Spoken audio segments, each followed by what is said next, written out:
ने वो मोतियों की माला वहां पर रख दी थी भगवान के सामने, मूर्ति के सामने। चुपचाप कन्हैया वहां गए और वो मोतियों की माला वहां से चुराई।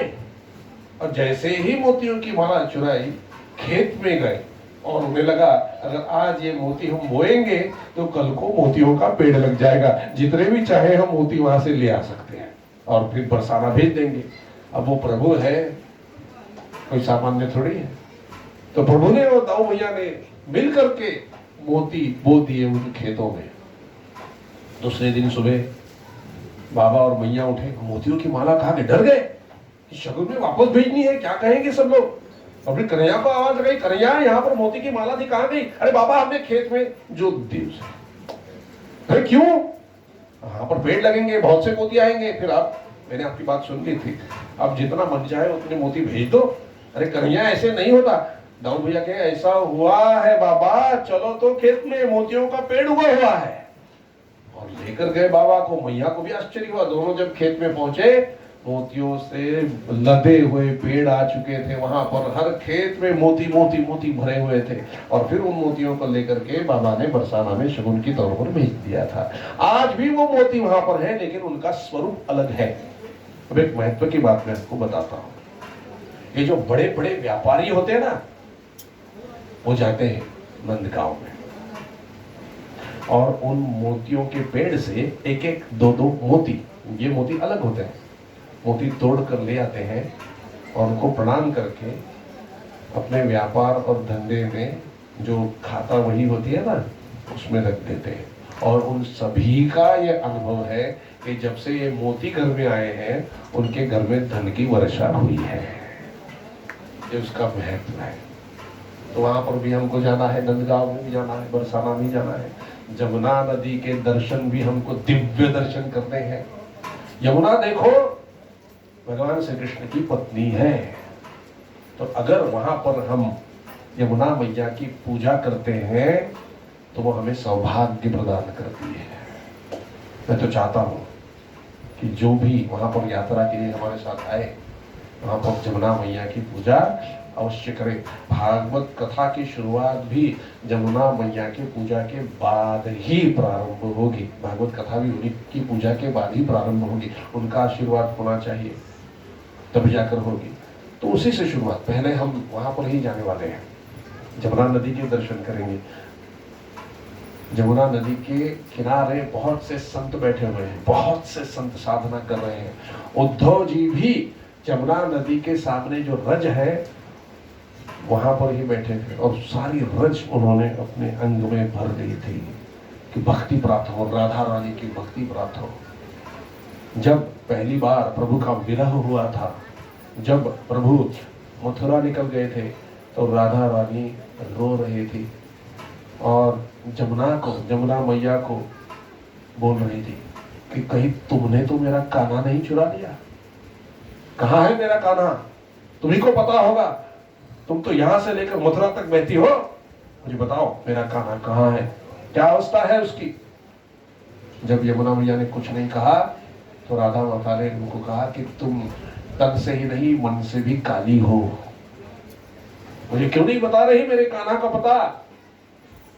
काली है यमुना मैया। काली क्यों है? हमारे प्रभु का वहां पर अस्तित्व है, प्रभु की छाया वहां पर पड़ी है, इसलिए यमुना मैया काली है। तब यमुना मैया प्रकट हुई वहां पर और उन्होंने कहा, हे राधा रानी, मुझे श्राप ना दो, मैं तो इसमें कुछ नहीं कर सकती, आप तो यहाँ की स्वामिनी हो, आप ही की योजना से, आप ही की इच्छा से हम सब आपका साथ देने के लिए वृंदावन में आई है। मैया हम पर क्रोध ना करो, हम भी तो आप ही की तरह कान्हा की राह देख रहे हैं। तब मैया शांत हुई और मैया ने यमुना को आशीर्वाद दिया हुआ है कि यहाँ पर जो भी दर्शन के लिए आएंगे वो आपकी पूजा अवश्य करेंगे और आपकी पूजा जो जब कोई करे तो उन पर मेरी कृपा भी बनी रहेगी। गुप्त रूप से कन्हैया वहां आते थे, सबको दर्शन देते थे, वृंदावन में ही नित्यवास करते थे। जब उद्धव जी वहां पर आए तो उद्धव जी को लगा कि मैं तो कन्हैया को मथुरा में मिलकर आया हूं और उपदेश देने के लिए आया हूं गोपियों को कि भक्ति करो, कैसी भक्ति होनी चाहिए, ज्ञान मार्ग से जाने की कोशिश करो, ये उपदेश करने के लिए आए थे। तो गोपियों ने उद्धव जी से कहा, उद्धव जी किस ज्ञान की बात कर रहे हो? हमारे पास तो एक ही मन है और वो मन कन्हैया के साथ चला गया है। अब तुम्हारे किसी दूसरे भगवान की पूजा करने के लिए हमारे पास मन ही नहीं है। तो उद्धव जी कहा, अरे ये भक्ति में क्या रोते रहते हो, दुख उठाते फिरते हो, हमारी तरह ज्ञान की अवस्था में रहो। ज्ञान की अवस्था में कभी दुख नहीं होता, हम केवल आनंदित होते हैं, शांत होते हैं। तो वहां पर एक गोपी आई और गोपियों ने कहा, उस गोपी ने कहा, शांत होते हो जैसे शव शांत होता है। ये बात मन को लग गई उद्धव जी के, मुझे शव कहा। बोले शव जैसे शांत होता है वैसे शांत होते हो? उस शांति का क्या उपयोग है अगर मन में कोई भावना ही नहीं होगी, प्रेम की भावना ही नहीं होगी उद्धव, तो उसका क्या करोगे? आपका ज्ञान आधा अधूरा है। जब तक प्रेम का ज्ञान आपको नहीं होता तब तक आपकी भक्ति पूर्णता में नहीं स्थित होगी। तो ज्ञान का महत्व बताने लगे उद्धव जी कि देखो मैं भगवान से मिलकर आया हूं। अरे उद्धव जी तुम भगवान से मिलकर आए हो, यहाँ पर भगवान खुद हाजिर है। उद्धव जी कहा हाजिर है? मैं तो मार्ग में आया, मुझे तो कोई खाना दिखा नहीं, वो तो उसे तो मैं मथुरा छोड़ आया। अरे यही तो है अधूरा, आधा अधूरा ज्ञान। तुम कहते हो ज्ञान से तुम प्रभु का ध्यान लगाते हो। अरे कन्हैया तो सब जगह पर भरा हुआ है, ऐसी जगह नहीं जहां पर वो नहीं है। देखना चाहते हो? उसे घसीटते हुए राधा मैया के पास ले गए। राधा मैया से दर्शन करने से ही उद्धव जी को भी प्रेम भक्ति की प्राप्ति हुई है, प्रेम स्वरूपा भक्ति की प्राप्ति हुई है। उद्धव जी ने प्रणाम किया और पूछा कि भैया मुझे एक ही प्रश्न का उत्तर दो। अब तो मैं भक्ति की महिमा जानता हूं, लेकिन मुझे एक ही प्रश्न का उत्तर दो कि भक्ति करते हुए तो दुखों का अनुभव होता है, बहुत रोते हैं सब लोग, यही मैंने देखा हुआ है। तो मैया ने कहा उद्धव जी भक्ति में प्रभु के लिए रोना भी आनंद स्वरूप होता है। आप जिसे दुख समझ रहे हो उस तरह का दुख उठाने में भी आनंद की अनुभूति होती है। तो उद्धव जी ने कहा मैया दुख में कैसा आनंद? मैया ने कहा क्यों? जब कोई प्रियसी अपने प्रियकर का रास्ता देखती होती है, आंखों से आंसू बहते होते हैं, तो उसके मन में एक ही आकांक्षा होती है कि कब वो उसको देखे। उसकी राह देखने में भले ही सामने से दुख दिखाई पड़ रहा हो, किंतु वो आनंद की अनुभूति देता है। जैसे ही कोई माता उसे प्रसव पीड़ा होती है, भले ही वो बाहर से दुख दिखाई देता है, लेकिन प्रसूति होने के बाद जब वो उसके लल्ला का मुख देखती है उसमें कितना आनंद होता है। ऐसे दुखों में आनंद होता है। तो उद्धव जी कहते हैं मुझे तो इसका अनुभव ही नहीं है। ये तो कहते हो कि आपका ज्ञान आधा अधूरा है। तो बोले और एक प्रश्न है मैया, मैं तो कान्हा को मथुरा में छोड़ आया हूं, यहां पर कान्हा कहां है? मैया कहती है उद्धव जी यही तो आपका ज्ञान है, एक ज्ञान की वजह से ही तो सब प्रश्न उपस्थित है कि आप कह रहे हो कान्हा को मथुरा में छोड़ाया हो। कान्हा, ऐसे ताली बजाई, हाथ जोड़ के कान्हा खड़े हो गए। हाँ बोलो राधा रानी, उद्धव जी को दर्शन दो, उन्हें लगता है कि आप मथुरा में बैठे हो। प्रभु हंसने लगे और राधा रानी के पास विराज गए, वहीं पर बैठ गए। राधा रानी ने कन्हैया को प्रणाम करके कन्हैया के चरणों में बैठी। उद्धव जी को जो धक्का लगा, वो देखने लग गए, अरे प्रभु आपको तो मैं मथुरा छोड़कर आया था, आप यहाँ कैसे आ गए? उद्धव जी आपका ज्ञान कम पड़ गया। चतुश्लोकी भागवत, ऐसी कोई जगह नहीं है जहां पर मैं नहीं हूं। सब जगह पर सभी समय में जो कुछ होता है वो आत्म तत्व है और वो मैं हूं। तब जाकर उद्धव जी की आंखों से आंसू बह चले। उन्होंने प्रणाम किया भगवान श्री कृष्ण राधा को। श्री कृष्ण ने राधा जी से कहा राधा जी अब ये तैयार हो गए हैं पूरी तरह से, इन्हें मेरी भक्ति प्रदान करो। तब राधा रानी की कृपा हुई और उद्धव जी को भक्ति की प्रेम स्वरूपा भक्ति की प्राप्ति हुई। बोले बाके बिहारी लाल की, राधा रानी की कृपा से उनको भक्ति प्राप्त हुई। और ज्ञान की बातें बखानने वाले उद्धव जी हाथ में भजन करने लगे। वहीं के पत्थर उठाए उन्होंने और उन पत्थरों से भजन करने लगे, राधे कृष्ण राधे कृष्ण राधे कृष्ण राधे कृष्ण। भजन करते करते करते उनके केश खुले हुए थे, कपड़े मैले हो चुके थे, वहां की रज में लोट पोट होने लगे कि यहाँ की रज मिल जाए तो जीवन सफल हो जाए। आप जाओगे ना वहां वृंदावन में तो वहां की रज में लोटना, प्रेम मिलेगा प्रभु का, राधा मैया की कृपा होगी, प्रेम स्वरूपा भक्ति की प्राप्ति होगी।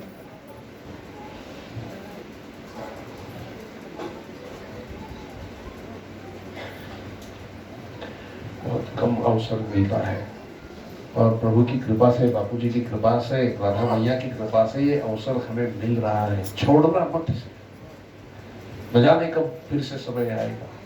ये सब कथा ही है प्रभु की। अब हमारा समय तो समाप्त हो चुका है। कितनी भी कथा कहूं कम ही होगी। हर बार कथा में कुछ अलग कथाएं प्रभु की आती है, कुछ अलग महिमा आता है।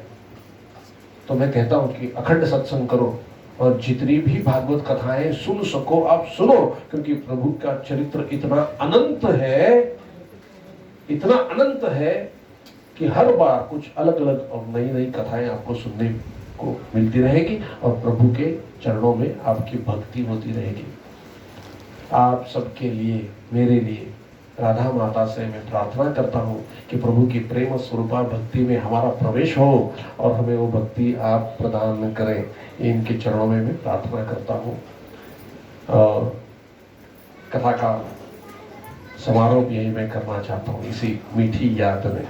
आगे मैं बढ़ना नहीं चाहता। आगे तो बहुत सी लीलाएं हैं और फिर भगवान स्वधाम में भी पधार गए सब कार्य पूर्ण होने के बाद, किंतु मैं चाहता हूं कि प्रभु हमारे साथ ही रहे।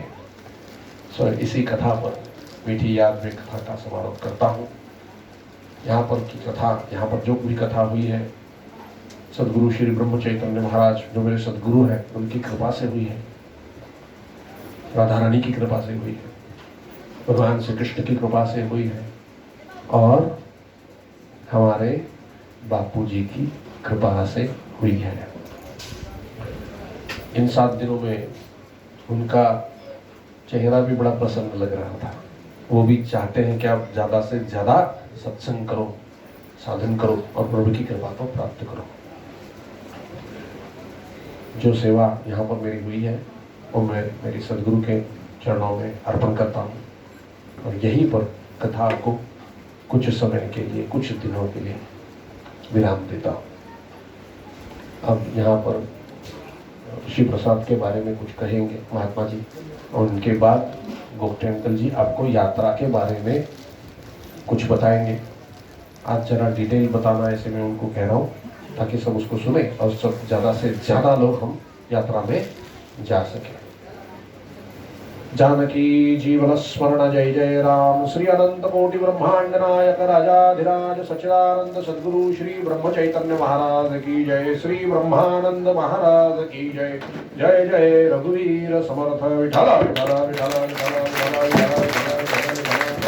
सुंदरकावती हरि विठल। श्री ज्ञानदेव तुकाराम पंढरीनाथ महाराज की जय। सद्गुरुनाथ महाराज की जय। जय जय रघुवीर समर्थ। इनका सब होने के बाद आरती होगी आखिर में और फिर आरती के बाद कथा विराम दिया जाए। जय श्री राम, जय श्री कृष्ण, हरे कृष्ण।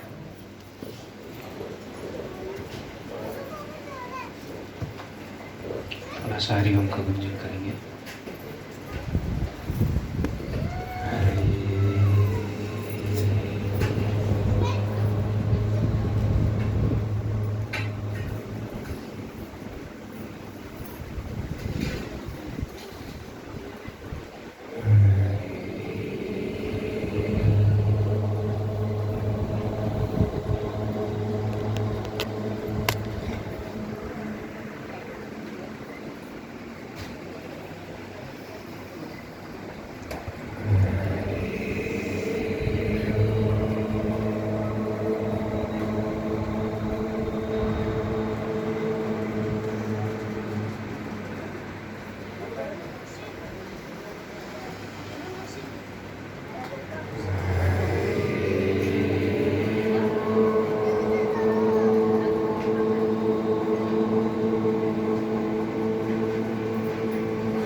अपने दोनों हाथ जोड़ लेंगे, आंखें बंद होंगी, कमर सीधी।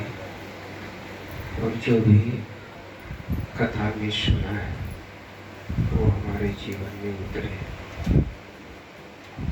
1 मिनट के लिए उसका चिंतन मनन कर ले और हम भी ऐसा अनुकरण करें। अध्यात्म के रास्ते पे दृढ़ता से चल सके,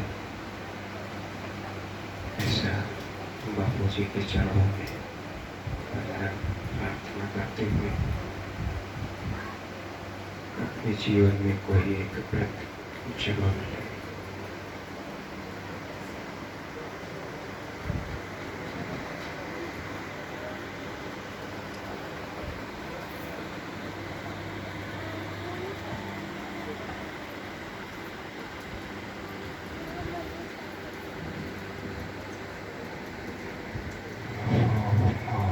अपने दोनों हथेली को घर्षण कर ले। ओम ओम ओम ओम ओम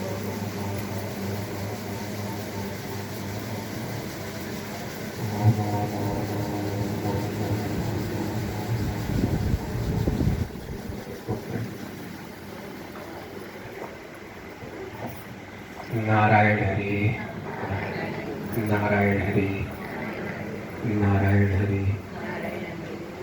परमपिता परमेश्वर स्वरूप पूज्य गुरुदेव के श्री चरणों में कोटि कोटि नमन। आप सबके हृदय में विराजमान गुरु तत्व को भी नमन है। महाराज जी का भी खूब अभिनंदन है। 7 दिन का कथा है ना, 7 दिन तक आप सब लोगों को कथा भगवान की महिमा का वर्णन किया। कभी मैसेज आया था कुछ दिन पहले, आप थोड़ी रिकॉर्डिंग बंद करो तो मैं बताऊंगा।